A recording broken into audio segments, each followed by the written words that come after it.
पर तुम तो परमेश्वर हो जो सदियों से ना बदले, जो सदियों से ना बदले। तुम हो मान, तुम हो सत्य, तुम हो सबका जीवन। आए हैं आवाज तुम्हारे, कर लो सबको पावन। Amen. Hallelujah. जय यीशु, जय यीशु, जय यीशु,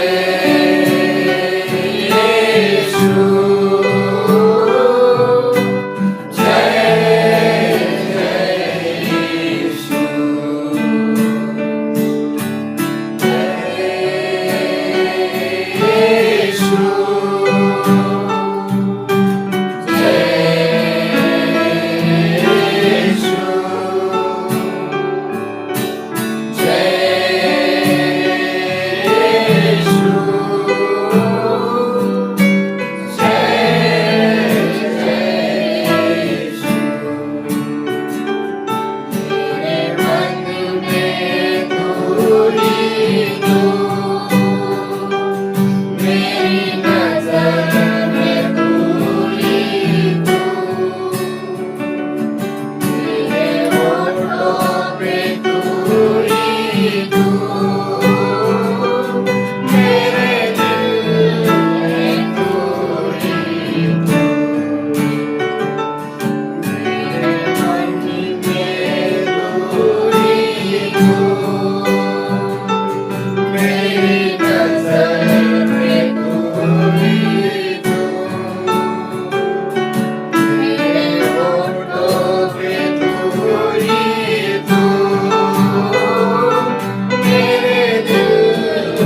विश्राम स्थान में अभी विश्राम कर रहे हैं और हमें वो पुनरुत्थान में मिलने वाले हैं।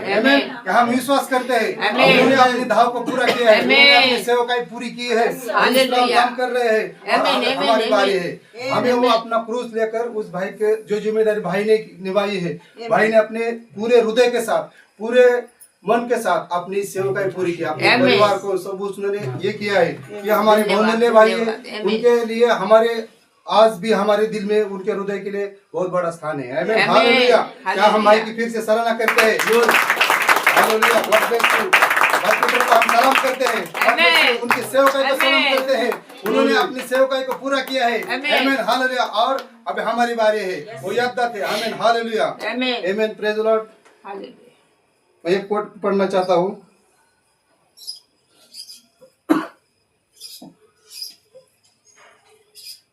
जीवन के पेड़ और सर्प के भाई ब्रनम। आमीन, हालेलुया। आमीन। हे मेरे भाइयों, जब तुम नाना प्रकार की परीक्षाओं में पढ़ो तो इसको पूरी आनंद की बात समझो। आमीन। आमीन।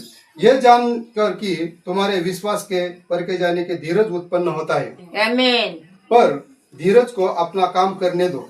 आमीन। आमीन। कि तुम पूरे और सिद्ध हो जाओ और तुम आमीन। किसी बात की घटी न रहो। आमीन। हालेलुया। वो क्योंकि खड़ा खड़ा देखता रहता है, इसका कारण रोमियो 8:17-18 में दिया गया है। आमीन। आमीन। और यदि हम संतान हैं तो वारिस भी है, वरन परमेश्वर के वारिस और मसीह के संगी वारिस है, जबकि हम उसके साथ दुख उठाए कि उसी के साथ महिमा भी पाए। आमीन। क्योंकि मैं हालेलुया। समझता हूँ कि इस समय के दुख और क्लेश और उस महिमा के सामने जो हम पर प्रकट होने वाली है कुछ भी नहीं है। आमीन, आमीन। हालेलुया। जब तक कि हालेलुया। हम उसके साथ दुख नहीं उठाते तो हम उसके साथ राज्य नहीं कर सकते। आमीन। राज्य करने के लिए तो आपको दुख भोगना ही होता है। आमीन। इसका कारण यही है कि चरित्र दुख भोगने के बिना कदापि अर्जित नहीं किया जा सकता है। चरित्र कोई वरदान नहीं है, वरन यह तो एक विजय है। एक मनुष्य जिसके पास चरित्र नहीं, वो राज्य नहीं कर सकता। आमीन। क्योंकि बिना चरित्र के मिलने वाली सामर्थ्य शैतान की ओर से है और से होती है, परंतु चरित्र मसीह सामर्थ के राज्य के लिए है। उसके सिंहासन पर इसी आधार पर बैठे हैं, जैसे विजयवंत होकर अपने पिता के सिंहासन पर बैठ गया है। आमीन। आमीन। अतः फिर तो हमें उसके साथ सिंहासन पर बैठने के लिए जयवंत होना ही होता है। और जब से थोड़े से अस्थायी दुख जो हम थोड़े समय के लिए उठाते हैं, उस अत्यंत जबरदस्त महिमा की तुलना भी कुछ नहीं है आमीन। जो तुम पर प्रकट होता जब वो आता है। ओ जिनके लिए ऊपर क्या खोजने के रखे हैं, जो उसके राज्य और अधिक सातवें निरंतर प्रवेश करने के लिए इच्छा रहते हैं। आमीन, हालेलुया, प्रेज द लॉर्ड। तो मैं ज्यादा समय नहीं लेना चाहता हूँ, आगे का समय भाई क्या और सौंपता हूँ। God bless you all. धन्यवाद।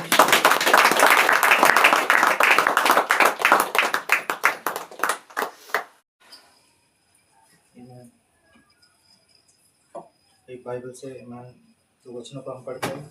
भजन संहिता 126 ईमान 5 और 6। जो आंसू बहाते हुए बोता है, वह जय जयकार करते हुए लवाने। चाहे बोने वाला बीज लेकर रोता हुआ चला जाए, परंतु वह फिर पुलिया लिए जय जयकार करता हुआ निश्चय लौट आएगा। आमीन। हालेलुया। हालेलुया। हालेलुया। ये जय जयकार करने का समय है। आमीन। ईमान हम उस ईमान छोटी इमारत से बाहर आने पर है। आमीन। ईमान, हालेलुया। ईमान, आइए परमेश्वर की महिमा के लिए ईमान मैं इस कोट को पढ़ना चाहूँगा। हालेलुया। जीवन का पेड़ और सर भाई बहनों, आप देखते हैं कि परमेश्वर का प्रेम को वे पहचान न सके। उन्होंने तो सोचा था कि प्रेम का अर्थ कोई दुख उठाना नहीं। उन्होंने तो सोचा था कि प्रेम का अर्थ तो माता पिता के संरक्षण में बालकों के नाई आराम से रहने का है। परंतु परमेश्वर ने कहा था कि उसका प्रेम ईमान चयनात्मक इलेक्टिव है। हालेलुया। उस प्रेम का प्रमाण चयन का लिया जाना है।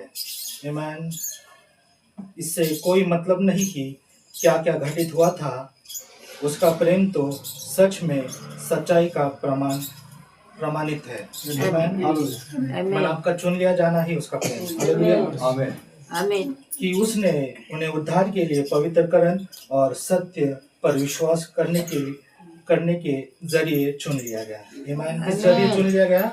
ईमान के उद्धार के लिए आत्मा पर और के पवित्रकरण और सत्य पर विश्वास करने के लिए उसने हमें चुना है। हालेलुया। आमीन हो सकता है कि वह आपको मृत्यु के हवाले ठीक वैसे ही कर दे जैसे उसने पौलुस को मृत्यु के हवाले कर दिया, और आपको दुख कष्ट के हवाले ठीक वैसे ही कर दे जैसे उसने अय्यूब